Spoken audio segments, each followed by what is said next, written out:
salud, decisiones que hay que tomar. Nos hemos visto encrucijada, para atrás no voy, pero no sé cómo seguir adelante. Y parece imposible. Y de veras que se hace complejo. Y cuando la tarea parece imposible, uno tiene que, como cristiano, estar convencido de que el único que nos puede ayudar es el Señor. Amén. Tal vez haya junto conmigo otras personas más que han ido delante del trono de la gracia y han dicho: Señor, si tú no me ayudas, no puedo. Me es imposible. Amén. Así es. Y yo quiero usar 3 ejemplos que la mayoría de los que hoy estamos aquí conocemos. Quiero usar 3 ejemplos del Antiguo Testamento en diferentes etapas de la vida del pueblo de Israel, de la nación hebrea, en el que se le hicieron unas asignaciones tan complejas que su reacción vale la pena valorar y evaluar. Todos ustedes saben, el pueblo de Israel pasó 400 años de esclavitud en el imperio egipcio. Después que José murió, apareció otro faraón que no conocía a José ni conocía tampoco la historia, y comenzó a oprimir al pueblo de Israel. Unos 400 años de esclavitud. Dios, en su misericordia, mira a este pueblo y en el tiempo de él decide sacar al pueblo y llevarlo a la tierra de provisión y cumplir su palabra, su promesa, su pacto que había hecho con Abraham, ratificado en Jacob, en Isaac y Jacob y en los 12 patriarcas. Moisés, criado en el palacio, intenta hacer algo desde su perspectiva, le falla y va al desierto de Madián. Allí, por 40 años, pastoreando las ovejas de su suegro. Estuvo este hombre, un hombre culto, educado, un hombre con un perfil de liderazgo excelente, pero sin embargo tiene que irse al desierto. Y estando cuidando las ovejas de su suegro, después de 40 años, se le aparece Dios. Y ocurre la historia en Éxodo capítulo 3, y quiero que usted abra su Biblia allí. En Éxodo capítulo 3 aparece el llamamiento que Dios le hace a Moisés en un momento de crisis, en un momento difícil. Y está Moisés pastoreando las ovejas cuando una zarza comienza a arder y oye una voz. Ustedes lo han leído. Y Dios le hace un llamado y le da una asignación a Moisés. Déjenme ir al grano para que los 30 minutos me alcancen. Sí, para no darle mucha vuelta a esto. Y Dios le da esta asignación a Moisés: ven, por tanto, ahora, y te enviaré a Faraón para que saques de Egipto a mi pueblo, los hijos de Israel. Esa fue la asignación que Dios le da a Moisés. Y Dios no estaba enviando a Moisés, hermano, solamente como profeta a Israel. Note que ahí Dios es claro y específico. También lo estaba enviando como un embajador a Faraón para que tratara con él, para que negociara con él, para que llegara hasta el palacio y gestionara la libertad de este pueblo. Además de todo eso, lo comisionaba como un príncipe de Israel, como un líder. Le estaba asignando la tarea de dirigir y de conducir el pueblo desde tierra de esclavitud a la tierra de la promesa. Era una tarea gigante. Algunas veces yo creo que nosotros los predicadores somos demasiado recios cuando evaluamos las excusas que dio Moisés. Pero yo hoy lo voy a ver de una perspectiva diferente. Quiero que lo veamos desde una perspectiva distinta. Quiero que nos ubiquemos en la asignación que Dios le está dando y la reacción que cualquiera de nosotros hubiera también tenido si Dios le dice que haga tal cosa. Amén. Esto no es como que te citan para ir a limpiar el piso en Walmart. Es como si te dijeran: tienes que ir a la Casa Blanca a reunirte con el presidente para ver qué solución tú le vas a dar al problema de los inmigrantes. ¿Es cierto o no? La diferencia cambia. Lo cierto, hermanos, que ante esta asignación, la reacción de Moisés no se deja esperar, no se deja ver, se deja ver fácilmente. Cuando Moisés le dice al Señor, le responde y le dice: ¿quién soy yo para que vaya Faraón y saque a Egipto de a los hijos de Israel? ¿Quién soy yo? ¿Cómo es que a ti se te ocurre que mandarme a mí? Yo que estuve 40 años allá, ¿cómo es que ahora se te ocurre enviarme para que saque a Israel de esta tierra de Egipto?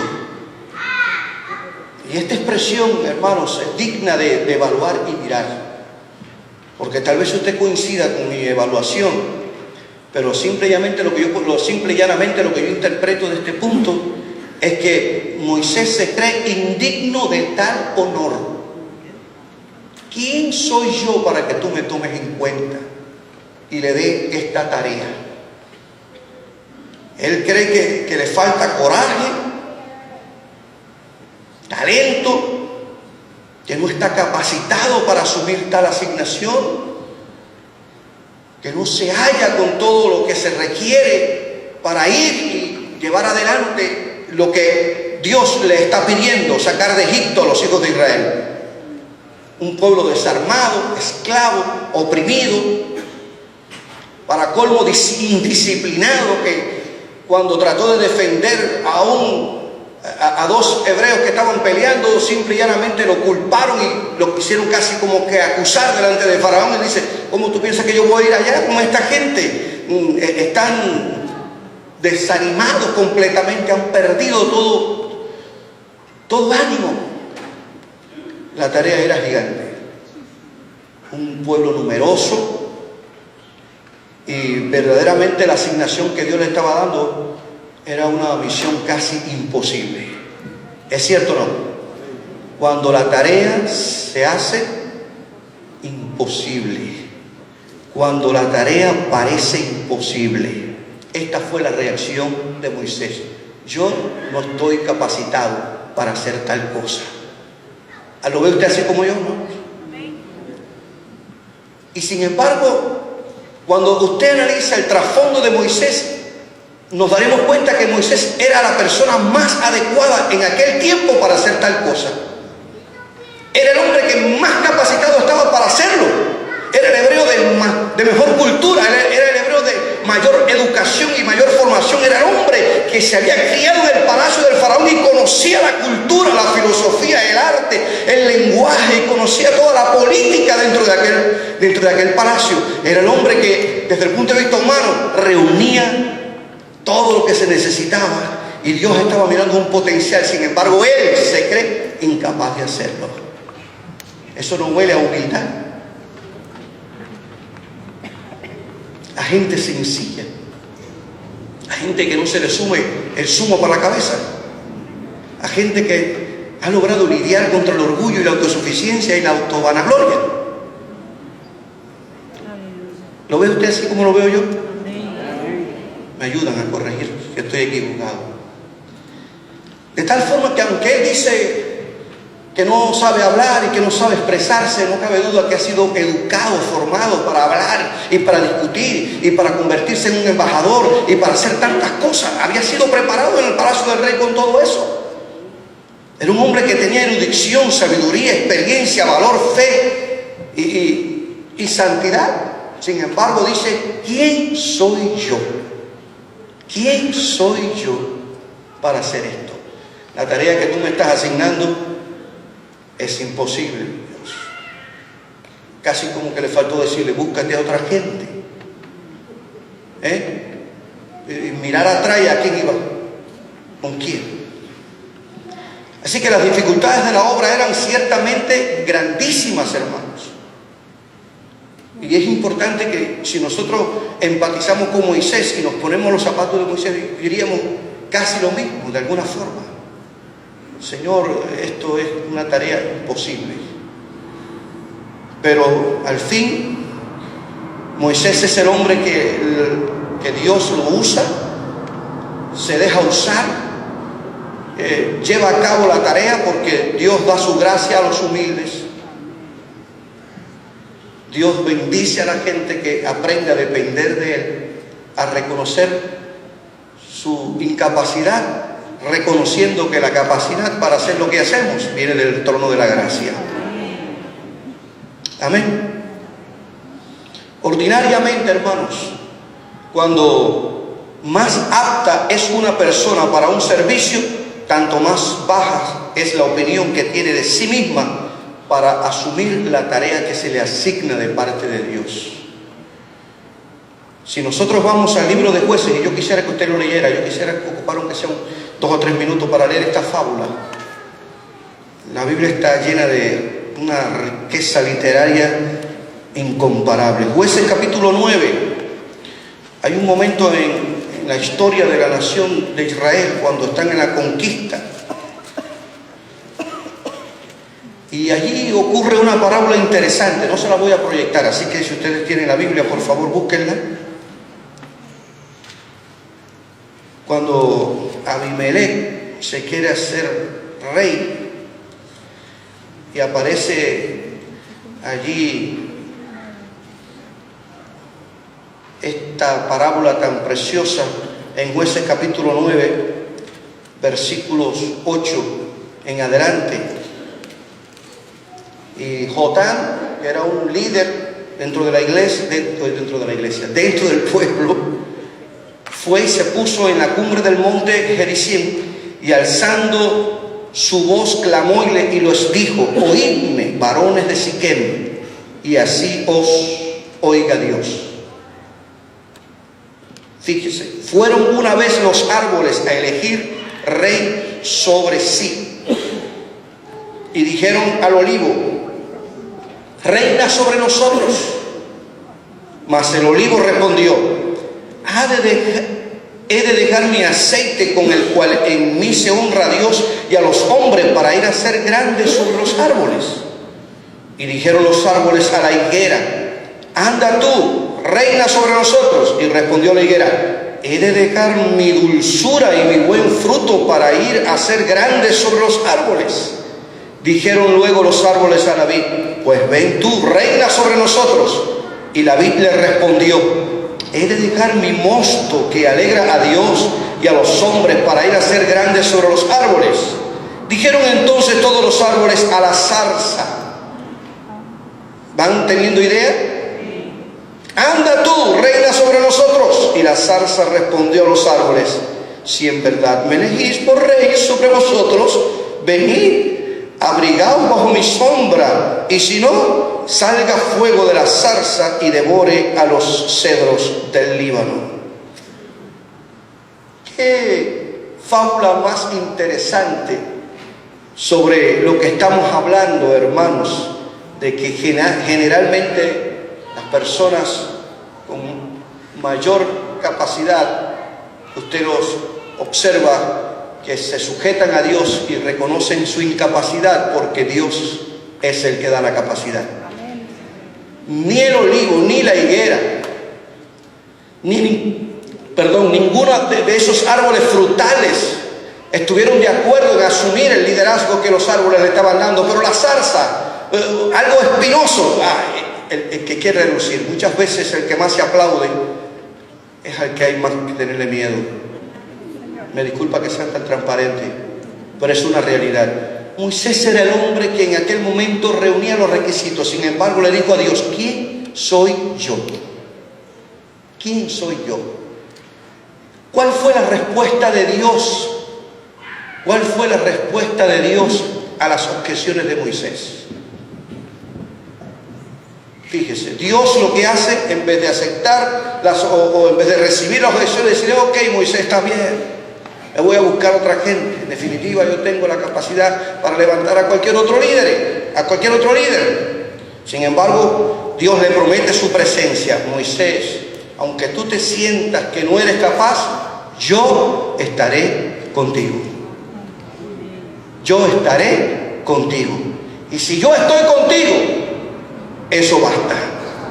Eso es suficiente. ¿Qué creen ustedes? Además, Dios le asegura el éxito y le dice que los israelitas habrán de servirle en este monte. En otras palabras, tú estás aquí adorando ahora. Bueno, pues la seguridad que yo te doy de que va a ser un éxito la empresa que tú vas a emprender, es que ellos cuando regresen aquí en este monte también van a adorarme. Le está garantizando el éxito. Y por lo tanto Moisés sigue investigando. Dime, cuando yo llegue allá y la gente me pregunta, ¿en nombre de quién tú vienes? ¿En nombre de quién digo que estoy aquí diciéndoles que los voy a libertar? Y Dios da esta palabra, hermanos, que es tan importante en el orden teológico. Dios le dice, así dirás a los hijos de Israel, yo soy, me envió a vosotros. Yo soy, me envió a vosotros. Este término en hebreo significa el todopoderoso, el que nada se le resiste, el que es capaz de hacer cualquier cosa, el Dios que no es manipulable, el Dios que tiene propósitos, el Dios intencional. El yo soy va contigo, y lo que yo te estoy diciendo que tú vas a hacer, lo vas a hacer porque yo soy un Dios inmutable. ¡Wow! ¡Qué tremendo! Y aquí aprendo, hermanos queridos, que tenemos que aprender a conocer a Dios. Amén. Aprender a conocer a Dios. Cuando Dios garantiza su presencia, el éxito está asegurado. ¿Lo creen ustedes? Amén. Nuestras objeciones no cambian el propósito de Dios. Dios es un Dios de propósito definido. Pero pasando a otra historia paralela a esta que yo les estoy hablando, muchos años después, cuando ellos están en la conquista y Josué introduce al pueblo y aparece aquella crisis en el que Dios tiene que levantar jueces para ordenar a la nación que está expandiéndose. Hay un momento en el que el pueblo le da la espalda a Dios y Dios juzga la idolatría del pueblo, y los madianitas, que eran tribus vecinas de la nación, hicieron de Israel sus sirvientes. 7 años estuvo el pueblo hebreo bajo la bota de los madianitas, y todo lo que sembraban ellos venían y se lo destruían y se lo llevaban, y pasaban hambre y se metían en las cuevas y vivían escondidos cuando Dios los había mandado a hacer cabeza y no cola, porque el pecado tiene sus consecuencias, y el pecado desafortunadamente paga muerte. Amén. Ellos le dieron la espalda a Dios y estaban pasando por esta crisis, pero un remanente clamó, Dios escuchó, y Dios levantó entonces a un hombre. Y aquí encontramos la historia que usted la ha leído tantas veces en el libro de Jueces capítulo 6, cuando Dios le da una asignación a un hombre llamado Gedeón. Gedeón está en una cueva, está allí, está trillando el trigo para esconderlo de los madianitas y que su familia tuviera comida. Y estando en ese lugar se aparece el ángel de Jehová y le dice a Gedeón, y le dice a Gedeón, varón esforzado y valiente. Y ahí entra entonces un diálogo. Gedeón y le dice, si de verdad Dios estuviera con nosotros, no estuviéramos pasando por esto. Y ahí comienza a quejarse. Y algo interesante que entre paréntesis le digo, hermanos, desafortunadamente cuando lo desenfocamos y perdemos la perspectiva de Dios, queremos culpar a otros en vez de reconocer nuestros propios errores. ¿Es cierto o no? La situación que vivía el pueblo era más fácil decir Dios nos dejó, en vez de decir nosotros hemos pecado y por nuestro pecado estamos sufriendo las consecuencias. Amén. Fíjense que fácil es pasarle la bola a la gente.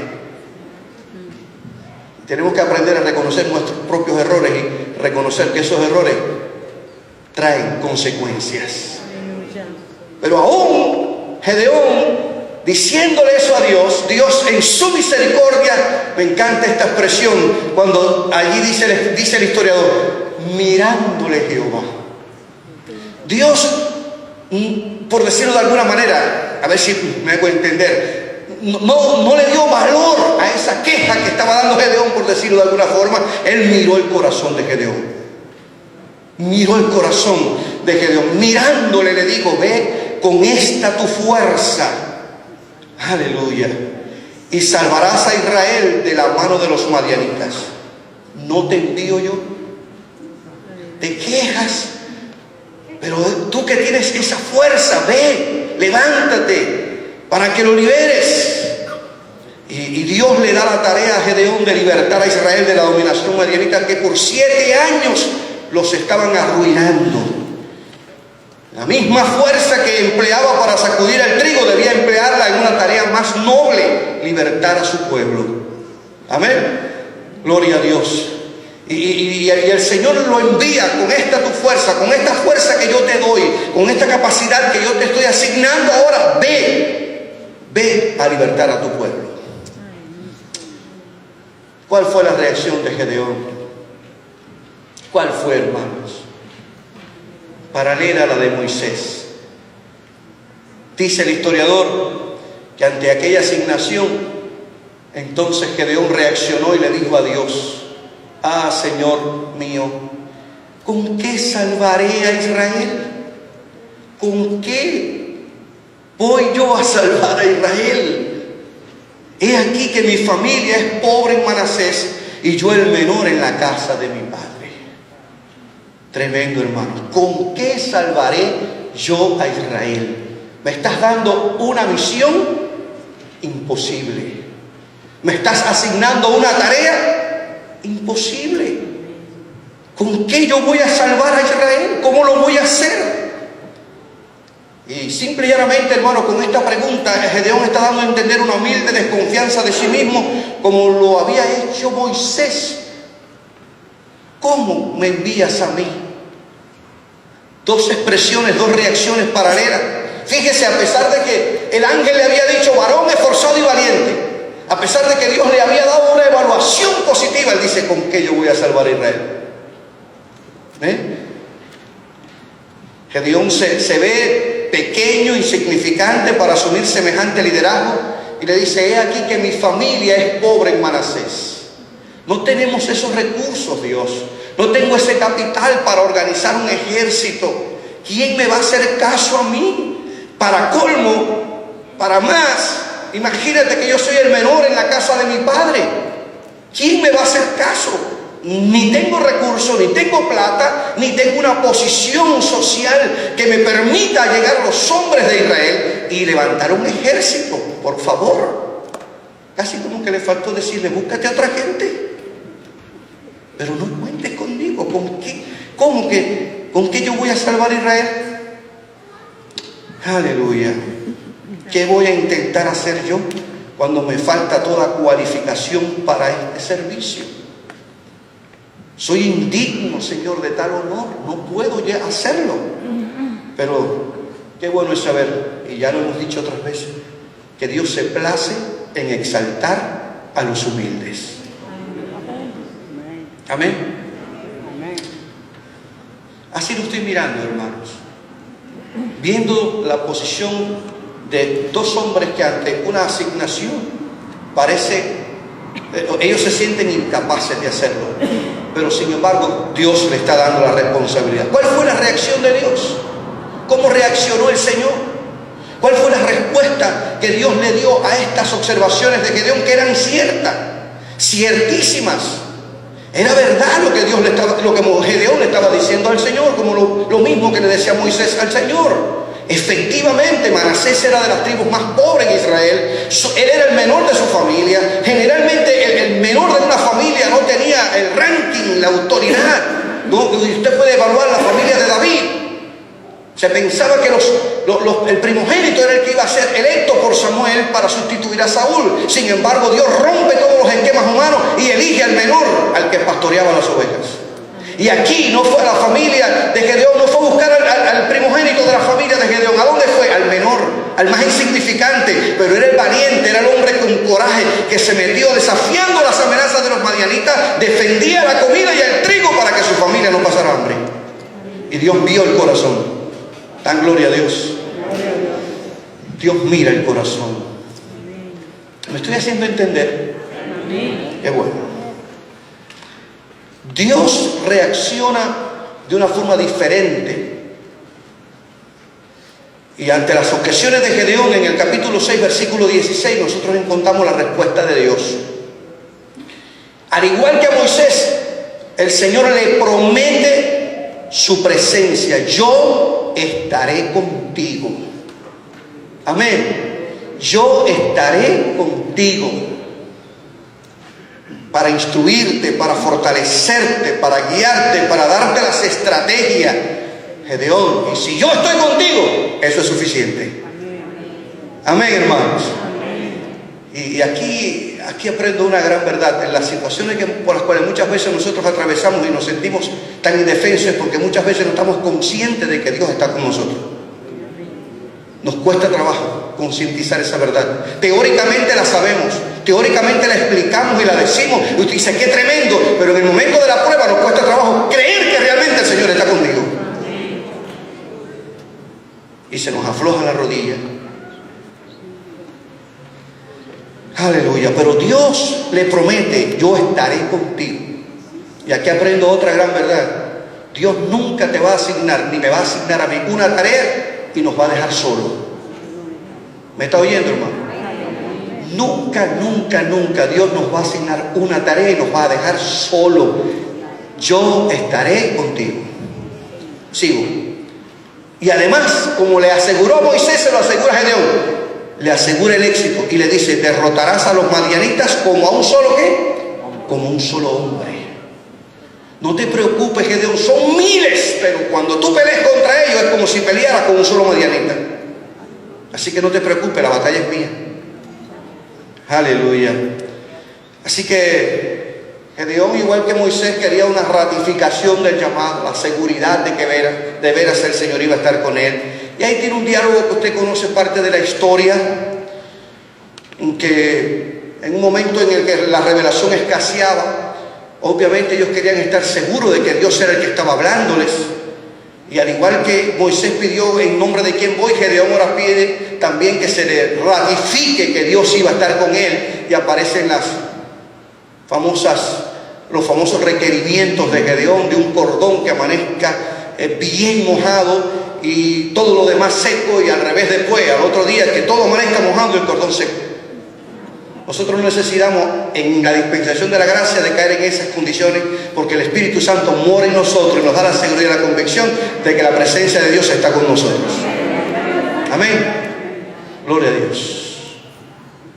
Así que Dios logró su deseo, por decirlo de alguna forma, a pesar de las debilidades de Gedeón, y Él puede seguir haciendo con nosotros cuantas cosas más. Y termino con el último personaje que quiero significarle en esta misma línea de pensamiento. Años más tarde aparece un hombre llamado Jeremías, un profeta significativo en la historia de Israel. Jeremías es un hombre que viene de la familia sacerdotal, pero Dios lo llama a ejercer un ministerio profético en un momento de crisis total dentro de la nación de Israel. Una apostasía horrible y muchos conflictos internacionales ocurrían alrededor de Israel en aquella época en la que Jeremías por más de 40 años desarrolló su ministerio profético. Y aparece el llamado y la asignación de Dios a Jeremías. Él la está contando. Cuando usted lee el primer capítulo de Jeremías, es la expresión, es la biografía de él, de su experiencia. Por eso es que habla en la primera persona. Vino pues palabra de Jehová a mí. ¿Ve? Como está hablando Jeremías, diciendo, antes que te formase en el vientre te conocí, y antes que naciese te santifiqué, te di por profeta a las naciones. ¿Qué llamado? No fue que te di como profeta a Israel o a Samaria o a Nínive, como Dios envió a Jonás. Te di como profeta a las naciones. Jeremías tenía unos 20 años cuando escucha esta palabra. Apenas un joven para aquella época, muy joven para aquel tiempo. Una cultura y una época en el que realmente se tomaba en cuenta el criterio y la opinión de los ancianos y no tanto el de los jóvenes. Así que Dios había marcado a Jeremías desde su concepción y lo había reservado para una tarea especial. Yo creo en la asignación de Dios desde la eternidad. Lo creo. Dios es un Dios de propósito. A Dios no se le ocurren las cosas para resolver un problema, como le he dicho otras veces desde el altar, porque no tiene a quién usar. Y déjame poner aquí de momento a Miriam y después ver cómo yo encuentro otra gente para que entonces haga lo que yo quiero que se haga. No, Dios es un Dios de propósito eterno. Y aquí me lo demuestra, y no solamente aquí, sino el apóstol Pablo cuando le escribe a los Gálatas, dice, fui elegido, fui seleccionado desde antes de la fundación del mundo para esta tarea. Gloria a Dios. Y Dios había marcado a Jeremías desde su concepción, lo había reservado para una tarea especial. Fue dado por profeta a las naciones. Aunque proclamó la palabra de Dios en Judá, realmente su ministerio, hermanos, alcanzó el imperio babilónico, llegó hasta Egipto y otras naciones más. Dios lo había seleccionado. Pero cuando Jeremías escucha esta asignación, se estremece. ¿Cómo yo, siendo un joven de unos 20 años, me vas a dar tal tarea? Y ahí viene la respuesta. Cuando Jeremías le dice y reacciona de esta manera: y Señor Jehová, he aquí no sé hablar porque soy niño. No se haga la idea de que cuando habla de niño se está refiriendo a 7, 8 añitos. No, ya les dije, tenía unos 20 años. Pero ¿qué pasa? Que Jeremías le estaba diciendo al Señor que se sentía incapaz de hablar, falto de toda idoneidad natural para guiar o para interpretar sucesos para toda la nación. Tengo apenas unos 20 años, Señor. La gente no me va a escuchar. Yo no soy la persona idónea. Deberías de escoger a alguien con mayor edad, alguien con mayor prestigio dentro de la sociedad, alguien que de veras la gente lo escuche. Pero a mí, cuando yo le hable, la gente no me va a oír. Yo no soy el más idóneo. Y le está diciendo la realidad al Señor. Aún no tenía la edad requerida para participar activamente en la vida pública. Sin embargo, Dios lo está llamando y le está dando una asignación. Gloria al Señor. Como les he dicho, en el antiguo Israel era muy apreciada la sabiduría de los ancianos, y las personas de poca edad bien debían guardar silencio. Ustedes tal vez han leído varias historias donde dice que a la puerta de la ciudad estaban los ancianos. Cualquier contrato de compraventa, iban donde estaban los ancianos de la ciudad para confirmar ese contrato, y muchos negocios se hacían delante de la ancianidad porque eran lo que atestiguaban lo que estaba ocurriendo. Pero los jóvenes debían guardar silencio, no debían de levantar su voz en público. Por eso Jeremías objeta de sus palabras, por ser las de alguien demasiado joven. Carecían de autoridad. No tenía todavía la edad idónea para desarrollar este ministerio. Y aquí aprendo, hermanos, que el Señor sabe a quién llama, a quién escoge y a qué edad la escoge. Amén. Pero ¿cómo respondió Dios a esta objeción real de Jeremías? ¿Cómo responde Dios? Usted lo puede encontrar en el capítulo 1 a partir del versículo 7. El Señor no acepta la objeción de Jeremías, porque él tenía poder para hacer oír sus palabras por medio de quien él quiere. Dios levanta a quien él quiere y pone su palabra en sus labios, y aunque la gente lo menosprecia, Dios lo levanta con poder y autoridad, y esa palabra es capaz de impactar a cientos de miles de personas. Imagínense, hermanos, mientras yo estudiaba esto, vino a mi mente cuando Dios levantó al asna de Balaam, una mula, y la hizo hablar. ¿Es cierto, no? Porque Dios pone su palabra en los labios de quien Él quiera, y cuando es la palabra de Dios, esa palabra va a ser escuchada. Así que Jeremías, no me estés diciendo que tienes 20 años, porque lo que tú vas a decir es lo que yo te voy a decir que diga, y vas a ir donde yo quiera, y vas a hablar a quien yo le diga, y vas a hacer lo que yo quiera, y la gente va a escuchar porque son mis palabras a través de ti.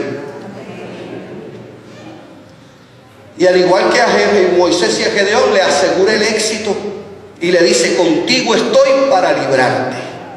Dan gloria a Dios por esto. Aleluya. 2 veces le dice Dios a Jeremías: voy a estar contigo. Voy a estar contigo. No te estoy llamando a un ministerio fácil. Más de 40 años ministrando a un pueblo rebelde, testarudo, que no le oían, que no le escuchaban, gente que no le atendían, al punto de que Jeremías dijo: yo no voy a seguir haciendo esto, ya yo me voy a renunciar, tiro la toalla, Señor, ya no puedo seguir más.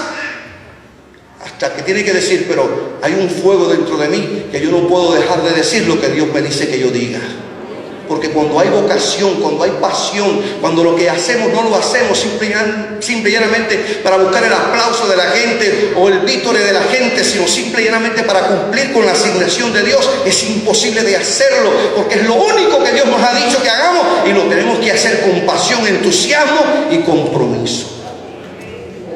No siempre vamos a ser victoriados. El ministerio profético de Jeremías fue sufrido, hermanos. Jeremías fue un ejemplo de obediencia, de dedicación, de sacrificio, por amor a Dios, por amor a su pueblo. Él permaneció fiel a Dios y a su pueblo y a su llamado. Fue el hombre que Dios levantó y capacitó para ese momento. Dios le dio la gracia a pesar de que era un hombre joven. De tal forma que yo resumo mi reflexión en esta noche diciéndote, hermanos, Dios nunca promoverá a una persona en su reino a cualquier nivel de servicio en el cual será incompetente, inútil e inepto. Dios conoce nuestro potencial. Él sabe hasta dónde podemos dar y hasta dónde podemos llegar. Dios capacita al que llama. No llama a capacitados, sino a los que llaman los capacita. Como dijera el apóstol Pablo en su segunda carta a los Corintios, y cierro con esta palabra, nuestra competencia proviene de Dios. Estudiamos en un instituto, nos graduamos en una universidad, alcanzamos bachiller, alcanzamos licenciatura, nos hacemos másteres y doctores en teología, pero nuestra competencia viene de Dios. Amén. Como dijera Spurgeon, este príncipe de los predicadores, de nada vale surtir mi biblioteca con los mejores libros si mi alma está vacía. De nada vale colgar en mis oficinas títulos si mi alma está vacía de Dios. Lo que enriquece el ministerio, la vida del cristiano, es su comunión con Dios. Amén. Gloria sea el nombre de Jesús, hermanos. Y aprendo con toda honestidad, se lo digo, aprendo esta gran verdad a través de estas tres historias paralelas, similares. El camino de la exaltación es la humillación. Tristemente vivimos en un tiempo en el que la gente quiere comenzar por cabeza y no comenzar por abajo. Quieren comenzar por aplausos y vítores sin antes humillarse ante Dios. Pero el camino de la exaltación nos lo enseñó Cristo, es la humillación. Cuando Pablo escribe su carta a los Filipenses capítulo 2, nos da el ejemplo gráfico de lo que hizo Moisés, de lo que hizo Gedeón y Jeremías.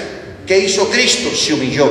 Y por cuanto se humilló y aprendió la obediencia, recibió un nombre que es sobre todo nombre, para que los que están en el cielo, en la tierra y debajo de la tierra confiesen que Jesucristo es el Señor. El camino de la exaltación en el reino de Dios es la humillación. No hay cabida para el orgullo, no hay cabida para la vanagloria, no hay cabida para la competencia. La humillación. Servimos a Dios por gracia. Lo que hemos recibido, lo hemos recibido por gracia. Aprendamos, hermanos, a saber que todo lo que nosotros hacemos debemos hacerlo para glorificar a Cristo, y que lo que hacemos lo hacemos porque Dios en su inmensa misericordia y gracia nos ha llamado y nos ha dado la oportunidad de servirle. Y es mejor decirle: Señor, ¿quién soy yo? Pero si tú dices que lo haga, en tu nombre lo voy a hacer. Gloria sea el nombre del Señor. Aleluya. De tal forma que, ¿qué más le digo? Dios nos ayude, iglesia. Dios nos ayude a podernos someter a los planes y programas de Dios. Yo quisiera orar. No sé si te animarías a que oremos y pedirle al Señor que nos ayude, hermanos, a depender de Dios para todo, en lo absoluto. Para todo. Pablo le escribe a los Colosenses y le dice: todo lo que ustedes hagan, háganlo para Dios. Yo quisiera que, si te puedes poner en pie, me dedicas un minuto y oramos. Y le pedimos al Señor que nos ayude a despejar y a despojarnos de todo aquello que nos quiera limitar y que impide que nos abandonemos en los brazos del Señor. Padre, aquí te doy gracias por esta palabra que he compartido con mis hermanas y hermanos, una breve reflexión de la Escritura, 3 hombres en 3 tiempos diferentes, 3 llamados, 3 reacciones, 3 tareas imposibles, pero nunca tú nos vas a mandar a hacer algo que no podamos hacer. Nunca nos vas a asignar una tarea para que nos avergoncemos. Siempre que nos llamas y nos das una tarea, una asignación, nos da las capacitaciones. Yo bendigo este grupo de hombres y mujeres. Muchos de ellos llevan años aquí, otros apenas se están sumando ahora a la congregación. Quién sabe, y también habrá pocos que estén caminando en el Evangelio. Los que entraron antes y los que entraron después y los que entraron ahorita, todos tenemos la misma asignación: glorificar y exaltar el nombre de Jesús. No hay otra meta como iglesia, engrandecer tu nombre. Pero oramos, Dios, para que todo aquello que impide el que nos humillemos, el que reconozcamos que todo lo que hacemos lo hacemos por tu gracia y que tú eres la fuente de sabiduría y de capacitación, y nada, Señor, nada en lo absoluto podemos lograr si tú no estás presente en tu reino. Oramos pidiendo que tú nos des esa capacidad de humildad, de humillación y de venir delante de tu presencia y reconocer que todo, absolutamente todo depende de ti. Yo bendigo esta iglesia y bendigo este pueblo y pido, Señor, absolutamente que tu bendición nunca nos falte, que tú cumplas todos tus planes y propósitos en nuestra vida. En el nombre precioso de Jesús te lo pido y te doy gracias, Dios. Amén y amén. Gloria sea el nombre del Señor. Aleluya.